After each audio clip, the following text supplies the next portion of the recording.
Thank you for coming tonight. I appreciate it. I think the hardest part for me is to be standing here and sharing my work, my story. I don't know if all of you understand the importance of art. I think that's the part that is really the catalyst behind everything that myself and my family have done. And I think what I want to do when I start is just to realize that during this time of the Jingle Dress Project, Standing Rock, and the past 12 years I've been doing this full-time as a photographer and an artist, I've realized the person I am now was not the person I was 12 years ago. And I'm so grateful of the person I am now. And I know this evolution that I have had couldn't have happened without my family behind me. And I just want you to know that my family's not always behind me. Sometimes I'm behind them, and sometimes I'd say 85% of the time they're leading me.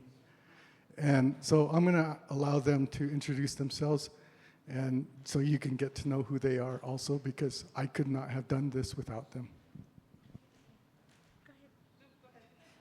Okay.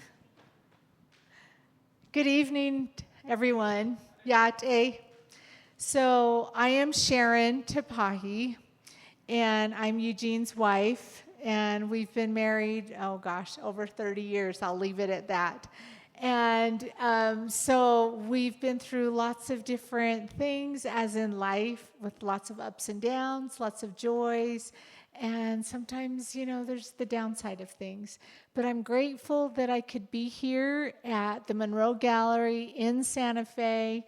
My work right now, I have a full-time job, and I work at the university doing advisement and different things like that with students, college-age students. And I was just telling them last week and days, preceding today, I'm just so excited. Can't wait to get to Santa Fe. And so this is really something that we're looking forward to, and can't wait to be here with all of you and enjoy the energy that's here in Santa Fe, the peace even, just to kind of stop for a little bit, some of that noise that comes with life.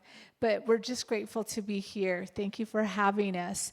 I will also say that we're grateful that we could be here to support Eugene. The Monroes have been so wonderful, and they've really become really good friends of ours. We're grateful for the work, the vision that they saw in bringing Eugene's work to fruition, and you see it all around. And so we're just really grateful that we could have this place to be able to show and do that. And then we'll have our good friend with a video here. We're going to go ahead and introduce him sometime soon, too. So thank you very much.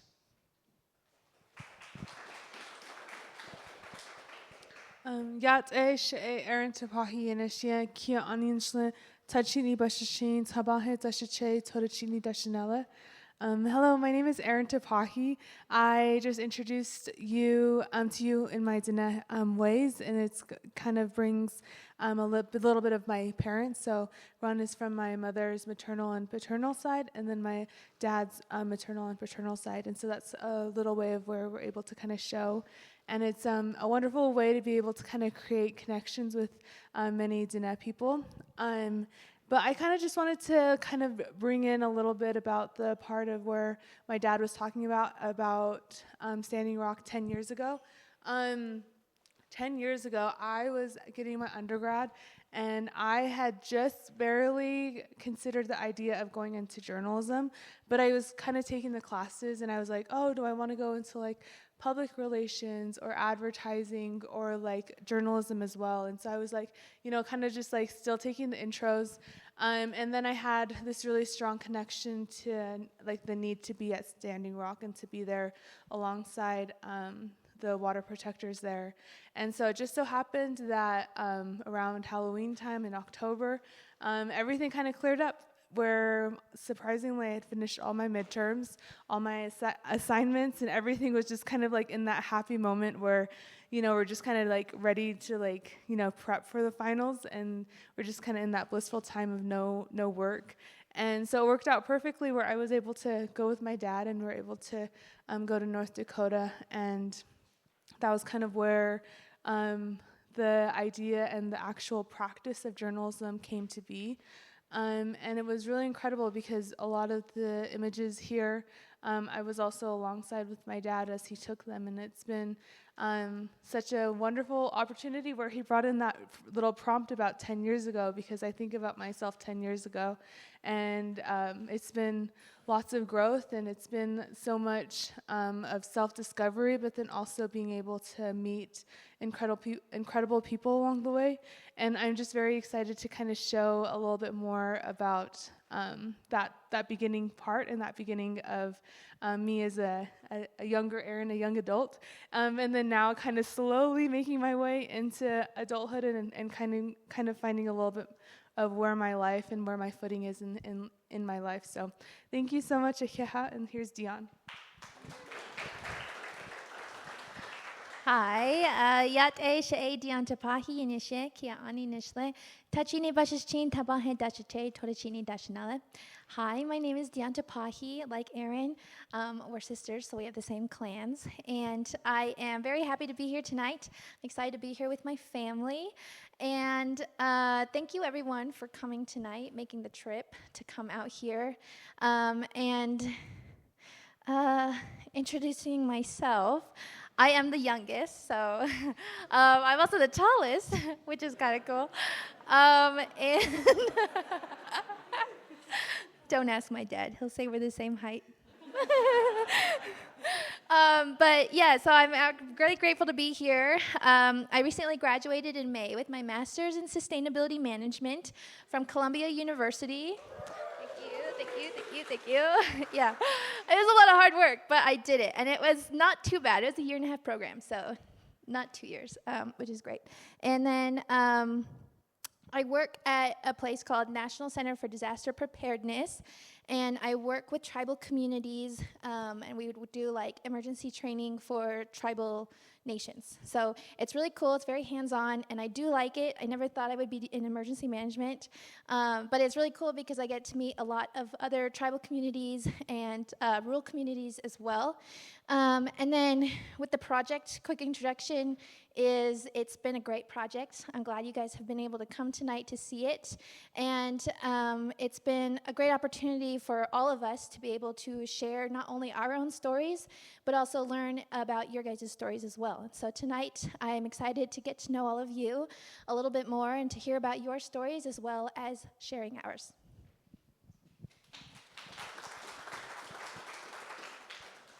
So the basis of a lot of the work I've done always started out with healing. If you know me, how many have followed me for a long time? Long time, over a year, right? So everything I've done has to do with healing. I do art installations that you don't probably know, but if you come by my booth this weekend, you'll see some of the sandworks I'm working on. But everything I'm working on has to do with the land, the water, and the community. And all of that stems from where I came from, and that's the Navajo Nation, and who brought me up, who was there for me, and it was my mom and my grandma. And so spiritually, everything that I have and I do is always connected to the land. And so when 10 years ago, Standing Rock happened, the no DAPL, if nobody knows what that means, they meant no Dakota Access Pipeline. Pipeline was going to go right through native lands, and they didn't want it to go through there. They didn't have permission to do it. So at the time, people were calling me, asking me to come to help, but I already felt like I needed to be there, but it was just not the time for me. But 10 years ago seems a lifetime, doesn't it? But 10 years ago, and even before Standing Rock, I was already working to try to save the land and the water. And so it was just practical, and it was just me and my spirit knowing that I needed to be there. And also with Art Heals, the Jingle Dress Project. I don't know, it's the spirit, it's this drive of healing and art that really made me have this dream. We all have dreams, right? And we all have dreams, and we all get up the next morning, and we sometimes are saying to ourselves, just a dream. Go on with your day, do everything that you did yesterday, the same thing every day. You know, we get into that rut. We don't sense that we are actually in our home or in a building, and that home and building are on top of Mother Earth, land that used to be tribal lands. And we just go about our day. We don't think about those things. We turn the faucet on in the morning. What happens? Water comes out. How many of you guys realize how much of that is a miracle? Even now, it's even getting worse now. How many of you stop at that moment in time and pray? And thank the water for being there, to wash your face, and brush your teeth, help you cook food, to nourish you. I think that's the part that I try to do in my work. I try to bring that spirit that you and me, that we can be grateful and we can see the land. We can see it, and we not only see it, but we can feel it. And it comes from the ground. My grandma always used to say that. Everything comes from the ground. The plants, the water, the air circulates. It comes from the trees. And where's the trees? It's connected to the ground. So,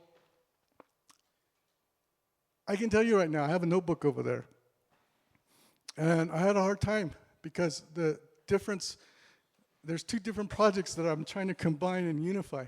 But the biggest thing about it is it's healing. It's about land. It's about people, community. It's about not just Native people, but how we can all work together as people to be able to help the land, help the water, help our communities, our neighborhoods, help us to be able to live as one, to be able to be a community as we are right now.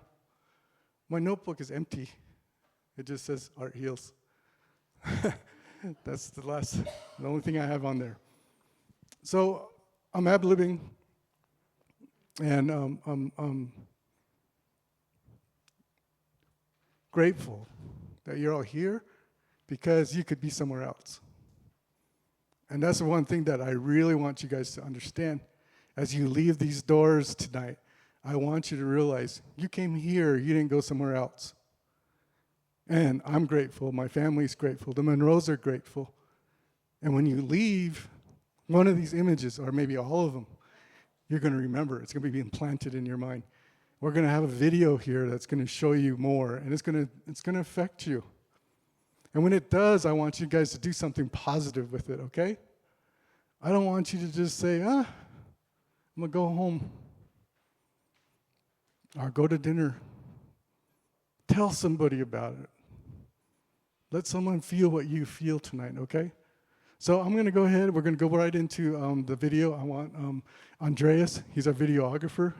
His family's here, too. And it's been wonderful because he and I have been traveling, and we've gone to places and special and spiritual places that have never gone to, and we've gone together, and it's just wonderful to make these experiences and connections with him.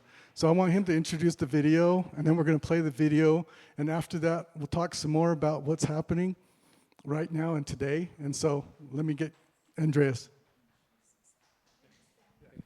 Yeah, thank you. Thank you, everybody. My name is Andres Serial. It's a blessing and an honor to be here, sharing this with you and to be part of this project. This project in which I've learned so much of it having been working with the Tapahe family and understanding so much about love and community, so much so that this project has grown, and now my family is here. My wife Nevis is here, and my son Rafa, my daughter Gisela, and so I'm so proud and grateful for you guys to be here. But it just shows the impact of this project and how it can spread. I'll just very briefly, just because Eugene and I met at a conference, and we were just hanging out with Aaron, and we just started hanging out. I got a call a couple months later, said, hey, you want to make a film about the Jingle Dress Project? I said, sure, let's go. Hopped on a plane. We ended up in Alaska. There's a shot that we took over there, the second to last one. We just got on the ground and started filming, started taking pictures.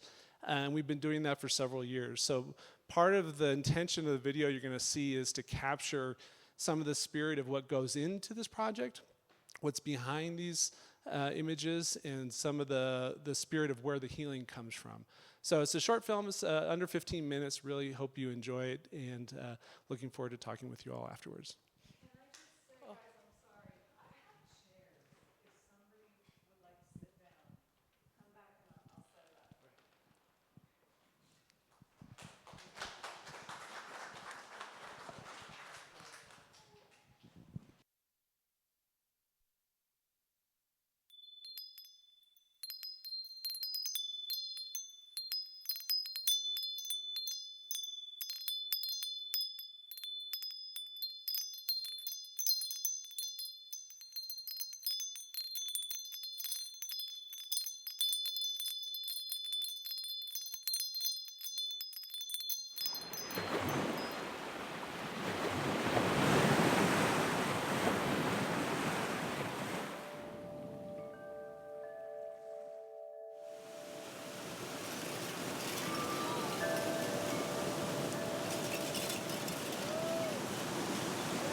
In this angle, Dion, you're lost.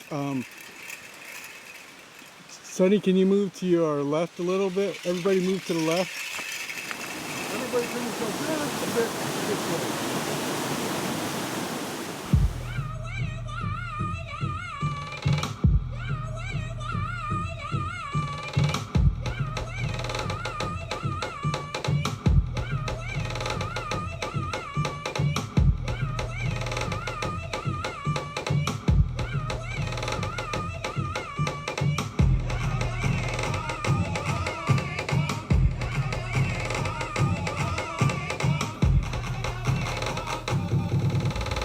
Like, this project kind of like was blessed upon me, like beautifully laid before me and on me, and now I'm like getting interviewed, and now I feel like I have a certain level of responsibility to kind of educate myself and be an example to others, and hopefully be a guide to them as well. We're thankful for this time and opportunity we have to go to Yellowstone. We ask you for a blessing over us as we travel, and we do so in safety. Please guide and protect us as we're up there, and help keep us warm, so that we be guided to do the shoots and the video as well. Amen. Thank you, Joe.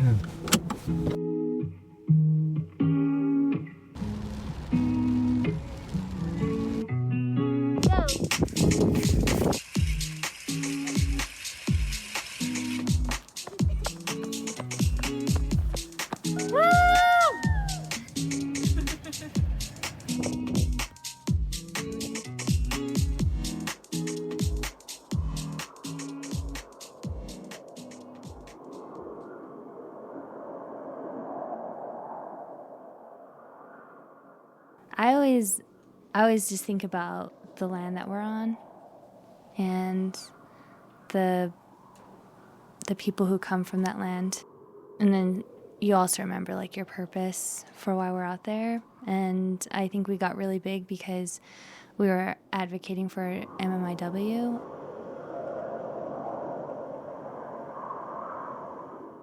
And I always try to make sure we keep them in mind and make sure that we're, having those good thoughts.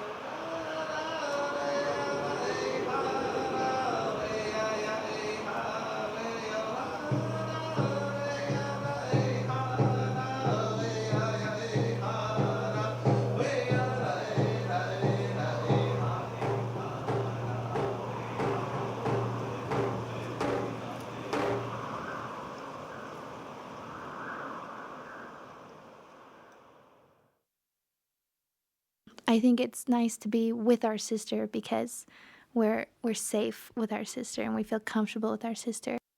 It's like somebody that you can cuddle with, somebody that you can just like joke around with or not even say anything, and it's comfortable. I love having my sister part of the project. Go with these two. We have these really incredible experiences, and I'm able to share it with like my best friend. Yeah.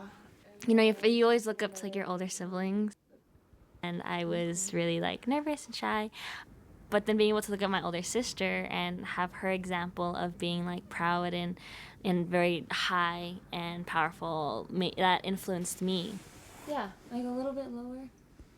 We look out for each other, and we don't leave anyone behind, and we make sure that everyone is doing good. Like, Dion, help me. It makes me feel like I'm in a good place and that I'm surrounded by good people. And so like that good energy is just infectious for my own life. It's nice. It's fun to go on trips and to always be laughing at something. I was ready to run again. I wasn't even looking. I didn't look. I just ran. Oh, jeez, I got my stomach.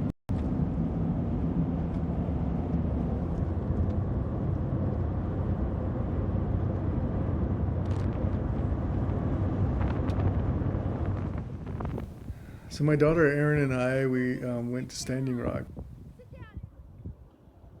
A few days before we left, one of the camps was raided by the military and the police. And people were getting arrested, and there was a lot of violence that happened. And it was all being shown live on Facebook and other social media. We decided that we wanted to go and we wanted to be a part of documenting what was happening. I felt inside that I needed to go to Standing Rock. I needed to be there. I needed to witness what was happening with my own eyes, with my own soul. They had decided to organize a jingle dress dance to heal the community and heal the people that had witnessed the violence.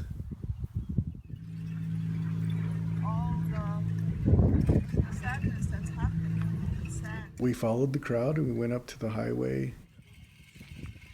They announced that they didn't want anyone to record this dance because they were going to use healing songs that they hadn't used for many years. And as the dance was ready to start, one of the ladies that was in the crowd told the organizers, "We need to record this because the world saw the violence. The world needs to heal. So the world needs to know and be able to witness this dance."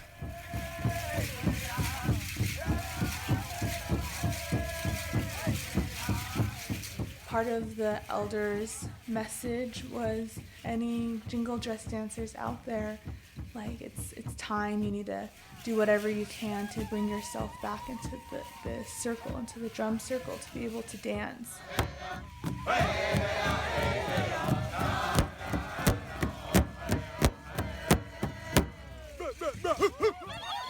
And from that moment, I was like, oh, like, you know, it kind of felt like, oh, okay, like I needed to do what I needed to do.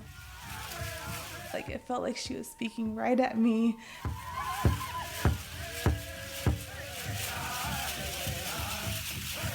You know, it kind of felt like, oh, okay, like I needed to get back into dancing for my own personal healing, to help and to be of service for others.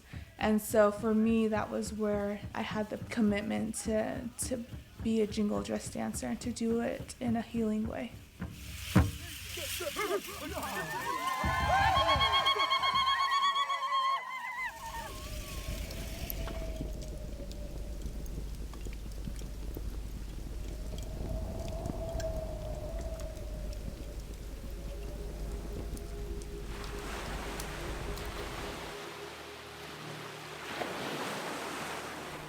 The power of healing, the power of hope and unity is within us all.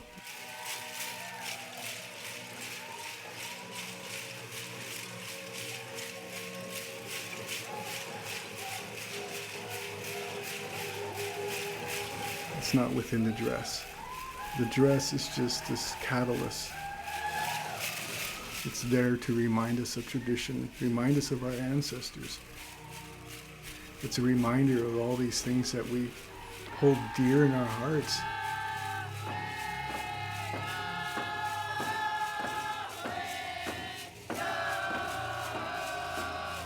The sound, the harmony, the beat is helping us to become more in tune with the earth, with nature, with the water, the land, the animals. That's where the healing comes from.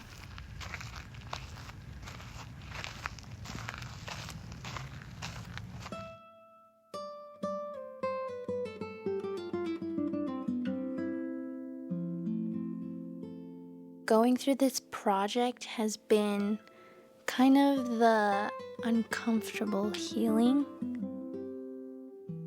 I see that it is necessary to have this attention, to have the platform that we have right now. But I also think doing it with these three girls has also helped, because it's not all on me. It's not all everyone looking at me.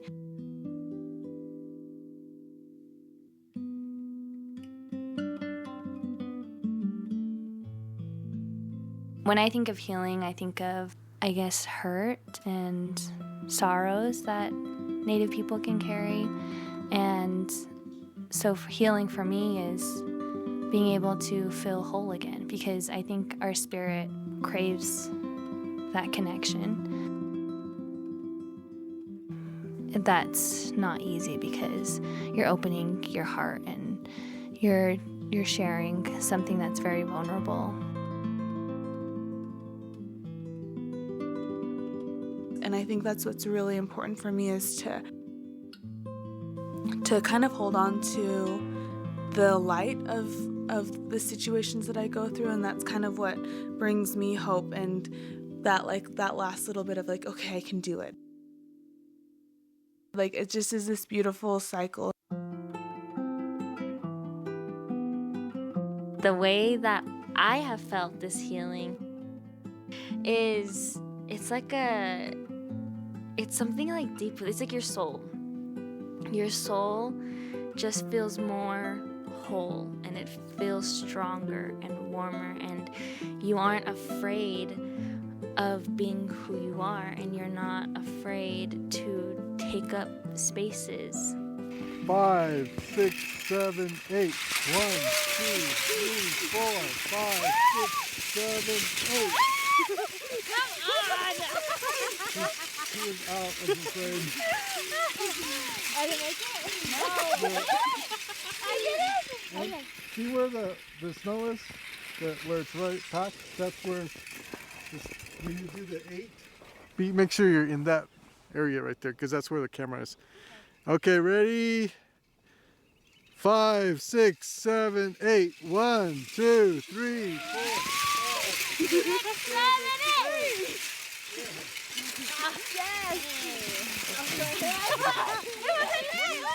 Yes. Did it work? It works.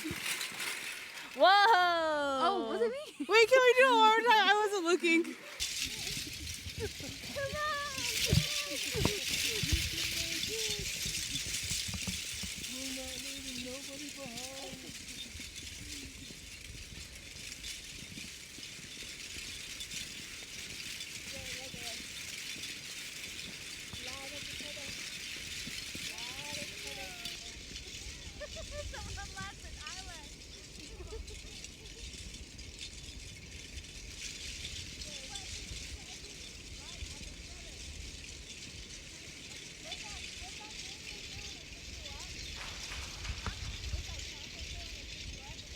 Thank you. So from the video, This is just a trailer for our full documentary that we're working on still. It's ongoing. But in the full documentary, we'll have a lot more of the stories and locations and places we've been to.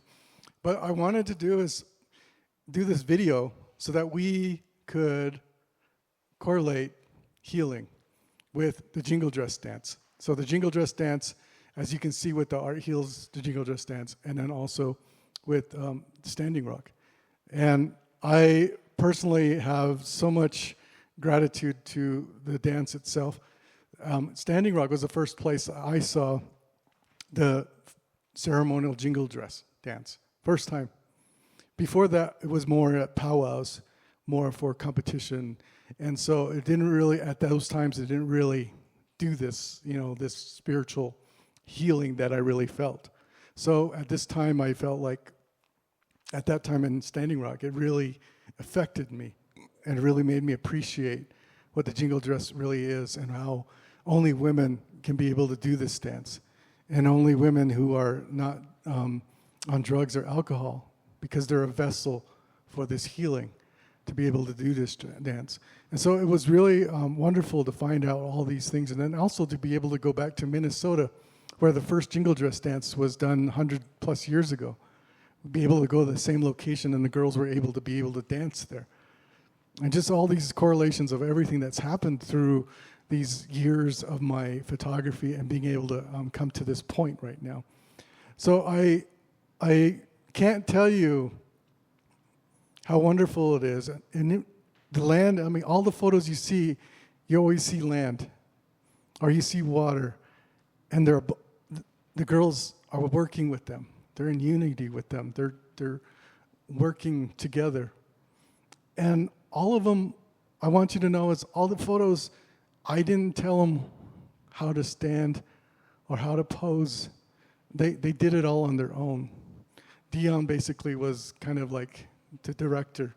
She kind of like helped them get ready. But it was my job as a photographer to make the composition work, to get the angle right, to stand where I need to stand to be able to get it right, or to turn them so that we can have the sun right where it needs to be. So I don't want you to think I dictated all of this. It was a healing project. It was a healing way of doing things. And when Erin and I went out and we did these images with Standing Rock, she was the reporter. I was the photographer. And I want you to, I know it's been a little bit long-winded, but I want you to know that, do you want to share? I didn't really start this. It was actually my daughter, Erin, who had this idea. And you heard it in the video that she felt like the elders were calling her. So I want her to share her experience of what she felt at that time, because then you'll realize that influenced me to do the things I've been doing and also to listen to my dreams. Okay, so a little backstory. When I was in the second grade,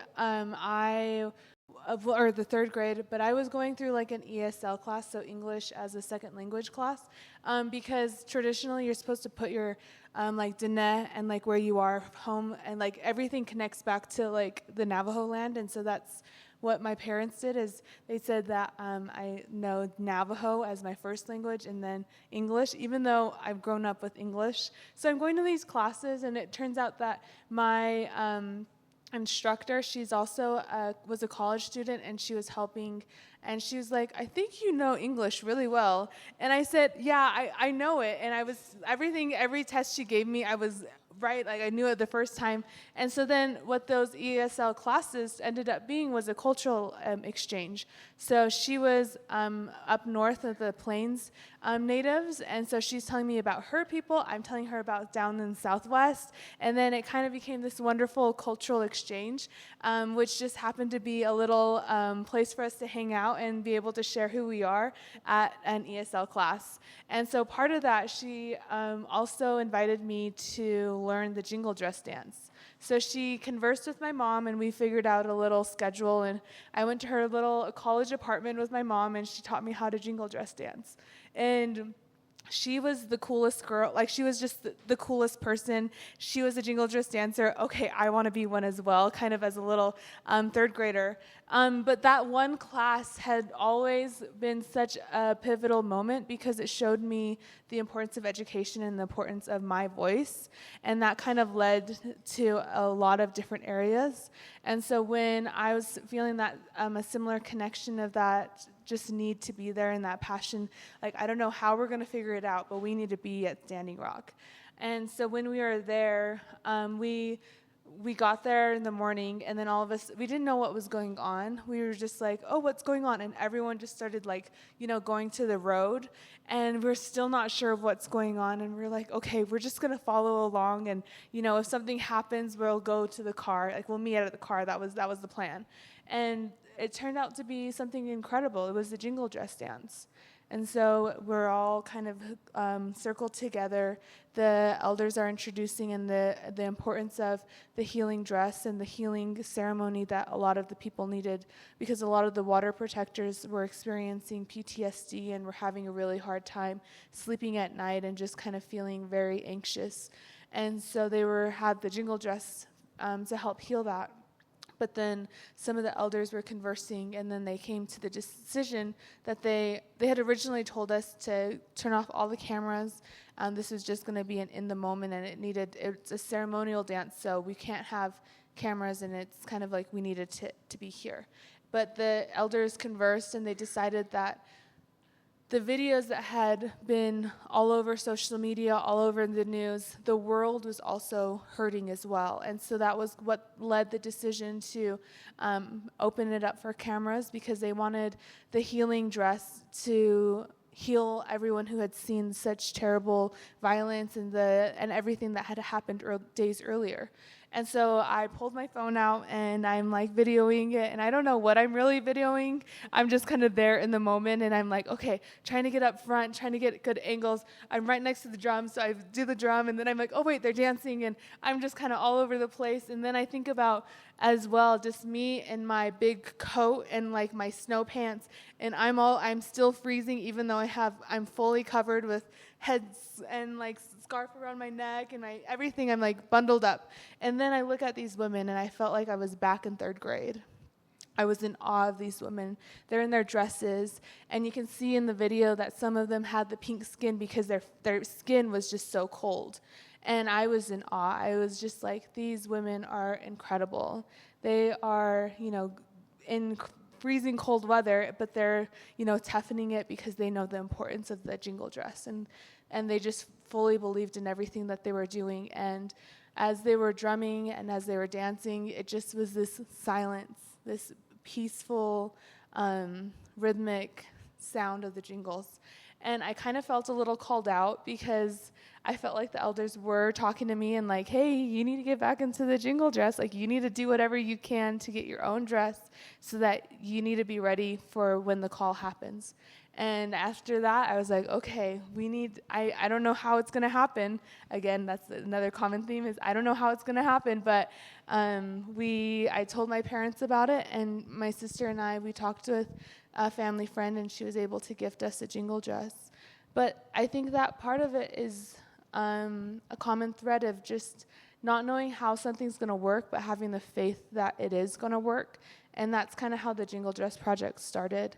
It started with the strong, passionate feeling of I need to do something, but I don't know what. And then then that goes into I don't know how we're going to do it, but we're going to figure it out. And I think that that's what has brought so much beauty and has brought so much, consistency to trust in ourselves and knowing that it's going to work out one way or another. And I'm just really happy and very grateful for you all to be here to kind of get an idea of what we went through the past 10 years. And it's been so much fun to kind of relive and remember our experiences, because it was really fun at the Standing Rocks, going around asking people, interviewing them, and like transcribing and, just kind of getting everything to prepare for the book that we had. And it's been fun to relive and remember the memories that we had so long ago.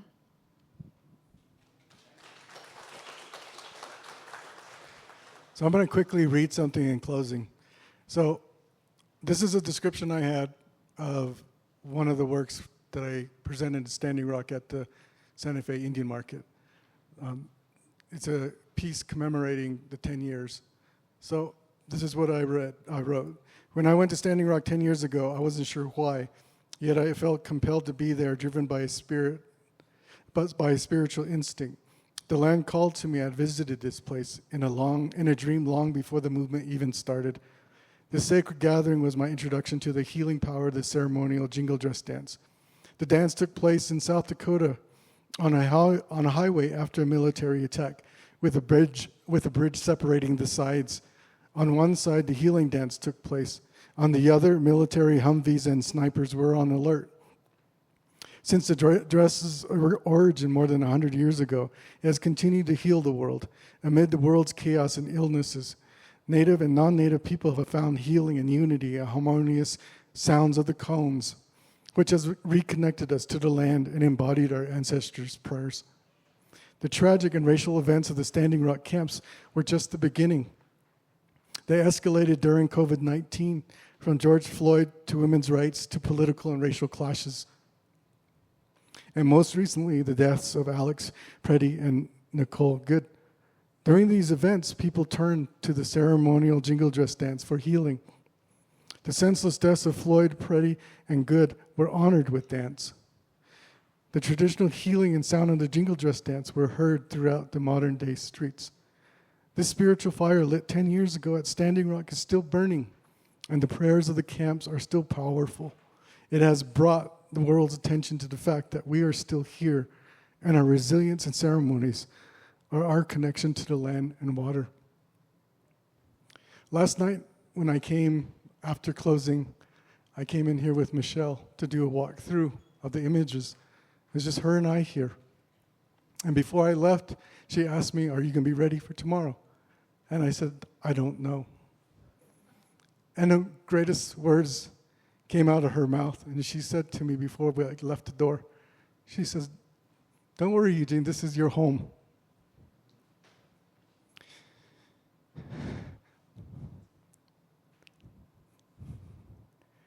It's crazy because it reminded me of what LaDonna Brave, Bull Allroyd, said 10 years ago, and what welcomed us as we all came into camp at Standing Rock.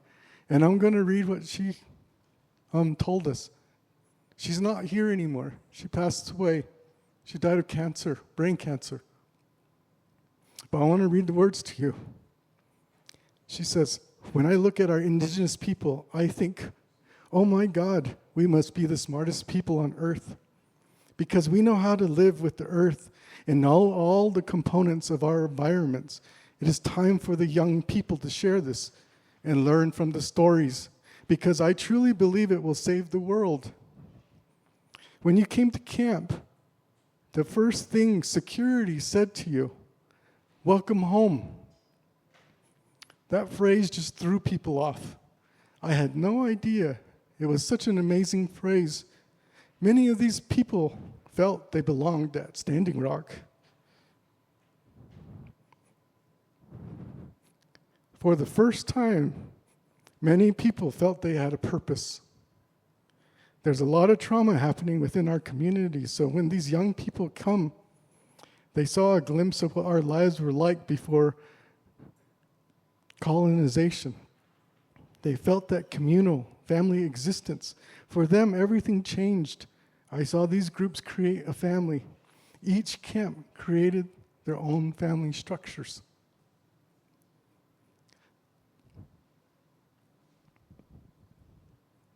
That's what I'm trying to do.